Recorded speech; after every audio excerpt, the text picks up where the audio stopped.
ओम श्री महालक्ष्मी नमः। जो लाल कमल में रहती हैं, जो अपूर्व कांति वाली हैं, असहाय तेज वाली हैं, जो पूर्ण रूप से लाल हैं, जिन्होंने रक्त स्वरूप वस्त्र पहने हैं, जो भगवान विष्णु को अति प्रिय हैं, जो लक्ष्मी मन को आनंद देती हैं, जो समुद्र मंथन से प्रकट हुई हैं, जो भगवान विष्णु की पत्नी हैं और जो कमल से जन्मी हैं, जो अतिशय पूज्य हैं, वैसी है लक्ष्मी देवी। आप मेरी रक्षा करें। आज की वीडियो में हम सुनेंगे वैभव लक्ष्मी व्रत की कथा। एक बड़ा शहर था। इस शहर में लाखों लोग रहते थे। पहले के जमाने के लोग साथ साथ रहते थे और एक दूसरे के काम आते थे। पर नए जमाने के लोगों का तो स्वरूप ही अलग सा है। सब अपने अपने कामों में रत रहते हैं, किसी को किसी की परवाह नहीं। घर के सदस्यों को भी एक दूसरे की परवाह नहीं होती है। भजन कीर्तन, भक्ति भाव, मोह माया, परोपकार जैसे संस्कार अब कम हो गए हैं। शहर की बुराइयां बढ़ गई थी। शराब, जुआ, चोरी डकैती वगैरह बहुत से गुनाह शहर में होते थे। कहावत है कि हजारों निराशाओं में एक अमर आशा छिपी हुई होती है। इसी तरह इतनी सारी बुराइयों के बावजूद शहर में कुछ अच्छे लोग भी रहते थे। ऐसे ही अच्छे लोगों में शीला और उनके पति की गृहस्थी मानी जाती थी। शीला धार्मिक प्रवृत्ति की और संतोषी महिला थी। उनके पति भी विवेकी और सुशील थे। शीला और उनका पति ईमानदारी से जीते थे। वे किसी की बुराई न करते, प्रभु भजन में अच्छी तरह समय व्यतीत कर रहे थे। उनकी गृहस्थी आदर्श गृहस्थी थी। शहर के लोग उनकी गृहस्थी की सराहना करते थे। शीला की गृहस्थी इसी तरह खुशी खुशी चल रही थी। पर कहा जाता है, कर्म की गति अटल है। विधाता के लिखे को कोई नहीं समझ सकता। इंसान का नसीब पल भर में राजा को रंक और रंक को राजा बना देता है। शीला के पति के अगले जन्म के कुछ कर्म भोगने बाकी रह गए होंगे कि वह बुरे रोगों से दोस्ती कर बैठा। जल्दी से जल्दी करोड़पति होने के ख्वाब देखने लगा। इसीलिए गृहस्थ रास्ते पर चढ़ गया और करोड़पति की बजाय रोड़पति बन गया। यानी रास्ते में भटकते भिखारी जैसी उसकी हालत हो गई। शहर में शराब, जुआ, चरस, गांजा वगैरह बंदियां फैली हुई थी। उसमें शीला का पति भी फंस गया। दोस्तों के साथ उसे भी शराब की आदत हो गई। जल्दी से जल्दी पैसा वाला बनने के लालच में दोस्तों के साथ रेस जुआ भी खेलने लगा। इस तरह बचाई हुई धनराशि, पत्नी के गहने, सब कुछ रेस जुए में गंवा दिए। इसी तरह एक वक्त ऐसा भी था, वह सुशील पत्नी शीला के साथ मजे में रहता था, प्रभु भजन में सुख शांति से व्यतीत करता था। उसके बजाय घर में दरिद्रता और भुखमरी फैल गई। सुख से खाने की बजाय 2 वक्त भोजन के भी लाले पड़ गए और शीला को पति की गालियां खाने का वक्त आ गया। शीला सुशील और संस्कारी स्त्री थी। उसको पति के बर्ताव से बहुत दुख होता था, पर वह भगवान पर भरोसा करके बड़ा दिल रखकर दुख सहने लगी। कहा जाता है, सुख के पीछे दुख और दुख के पीछे सुख आता ही है। इसीलिए दुख के बाद सुख आएगा, ऐसी श्रद्धा के साथ शीला प्रभु भक्ति में लीन रहने लगी। इस तरह शीला असहाय दुख सहते सहते प्रभु भक्ति में वक्त बिताने लगी। अचानक एक दिन दोपहर को उनके द्वार पर किसी ने दस्तक दी। शीला सोच में पड़ गई, मुझ जैसे गरीब के घर इस वक्त कौन आया होगा। फिर भी द्वार पर आए हुए अतिथि का आदर करना चाहिए, ऐसे आर्य धर्म के संस्कार वाली शीला ने खड़े होकर द्वार खोला। सामने देखा तो एक माजी खड़ी थी। वे बड़ी उम्र की लग रही थी। उनके चेहरे पर अलौकिक तेज था। उनकी आंखों से तो मानो अमृत बह रहा था। उनका भव्य चेहरा करुणा और प्यार से छलकता था। उनको देखते ही शीला के मन में अपार शांति छा गई। वैसे शीला इस माजी को पहचानती नहीं थी, फिर भी उनको देखकर शीला के रोम रोम में आनंद छा गया।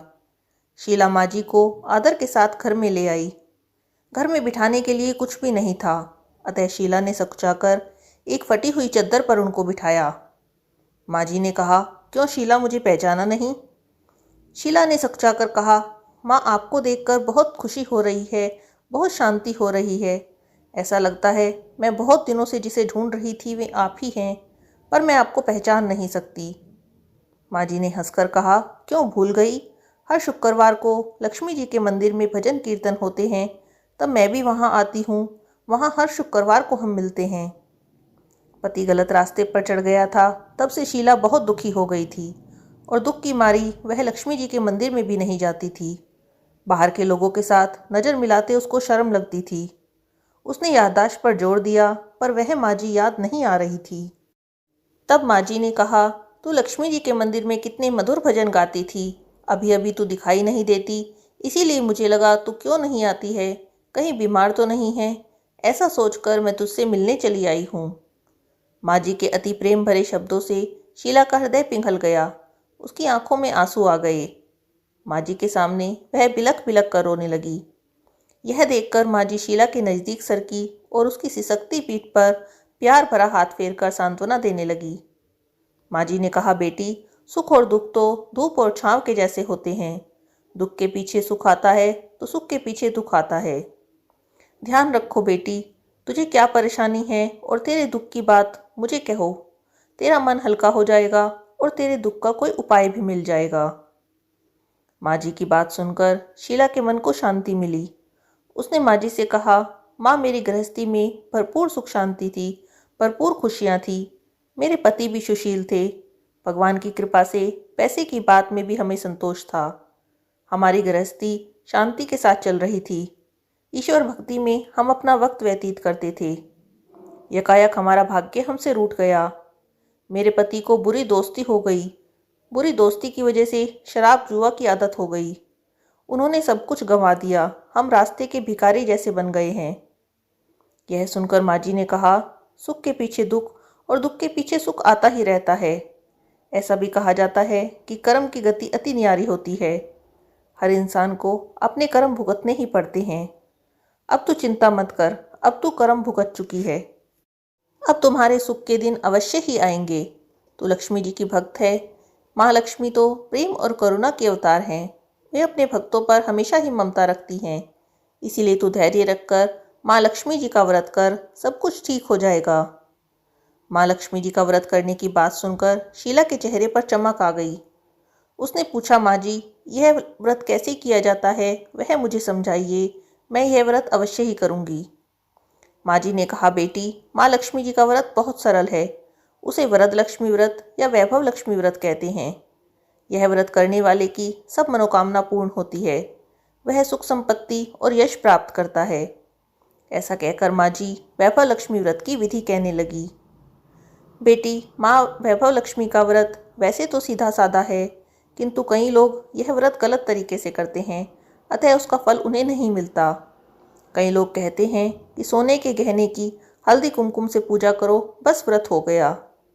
पर ऐसा नहीं है। कोई भी व्रत शास्त्रीय विधि पूर्वक करना चाहिए, तभी उसका फल मिलता है। सिर्फ सोने के गहने की पूजा करने से फल मिलता तो सभी आज लखपति बन गए होते। सच्ची बात तो यह है कि सोने के गहनों का विधि से पूजन करना चाहिए। व्रत की उद्यापन विधि भी शास्त्रीय विधि के मुताबिक करनी चाहिए, तभी यह व्रत फल देता है। यह व्रत शुक्रवार को किया जाता है। सुबह में स्नान करके स्वच्छ कपड़े पहनो। सारा दिन मन में जय माँ लक्ष्मी का रटन करते रहो। किसी की चुगली नहीं करनी चाहिए। शाम को पूर्व दिशा में मुख करके इसी तरह आसन पर बैठ जाओ। सामने पाटा रखकर उसके ऊपर रुमाल रखो। रुमाल पर चावल का छोटा सा ढेर करो। उस ढेर पर पानी का भरा तांबे का कलश रखकर कलश पर एक कटोरी रखो। उस कटोरी में एक सोने का गहना रखो। सोने का ना हो तो चांदी का भी चलेगा, चांदी का ना हो तो सिक्का भी चलेगा। बाद में घी का दीपक जलाकर धूप लगाकर महालक्ष्मी जी की पूजा करो। महालक्ष्मी जी के बहुत स्वरूप हैं और महालक्ष्मी जी को श्री यंत्र अति प्रिय है। अतः वैभव लक्ष्मी व्रत में सर्वप्रथम श्री यंत्र और लक्ष्मी जी के विविध स्वरूपों का सच्चे दिल से दर्शन करो। श्री यंत्र और महालक्ष्मी जी की छवि को प्रणाम करो। इसके बाद लक्ष्मी सत्वन का पाठ करो। बाद में कटोरी में रखे हुए गहने या रुपये को हल्दी कुमकुम और चावल चढ़ाकर पूजा करो। लाल रंग का फूल चढ़ाओ। शाम को कोई मीठी चीज बनाकर उसका प्रसाद रखो। ना हो तो शक्कर या गुड़ भी चला लो। आरती करके 11 बार सच्चे हृदय से जय महालक्ष्मी बोलो। बाद में 11 या 21 शुक्रवार को यह व्रत करने का दृढ़ संकल्प माता के सामने करो। आपकी जो भी मनोकामना हो वह पूरी करने के लिए माता लक्ष्मी जी से विनती करो। फिर माता का प्रसाद बांट दो और थोड़ा प्रसाद अपने लिए रख लो। अगर आप में शक्ति हो तो सारा दिन उपवास रखो और सिर्फ प्रसाद खाकर शुक्रवार का व्रत करो। ना शक्ति हो तो एक बार शाम को प्रसाद ग्रहण करते समय खाना खा लो। अगर थोड़ी शक्ति भी ना हो तो 2 बार भोजन कर लो। बाद में कटोरी में रखा गहना या रुपया ले लो। कलश का पानी तुलसी के क्यारे में डाल दो और चावल पक्षियों को डाल दो। इस तरह शास्त्रीय विधि अनुसार व्रत करने से उसका फल अवश्य ही मिलता है। इस व्रत के प्रभाव से सब प्रकार की विपत्तियां दूर हो जाती हैं और आदमी मालामाल हो जाता है। संतान न हो उसे संतान प्राप्ति होती है। सौभाग्यवती स्त्री का सौभाग्य अखंड रहता है। कुमारी कन्याओं को मनभावन पति मिलता है। शीला यह बात सुनकर आनंदित हो गई।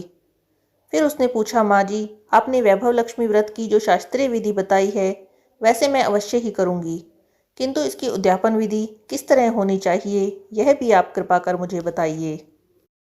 माँ जी ने कहा, 11 या 21 जो मन्नत मांगी हो उतने शुक्रवार को यह वैभव लक्ष्मी व्रत पूरी श्रद्धा और भावना से करना चाहिए। व्रत के आखिरी शुक्रवार को जो शास्त्रीय विधि के अनुसार उद्यापन विधि करनी चाहिए, अब मैं वह तुम्हें बताती हूँ। आखिरी शुक्रवार को खीर या नैवेद्य रखो। पूजा विधि हर शुक्रवार को करते हैं वैसे ही करनी चाहिए।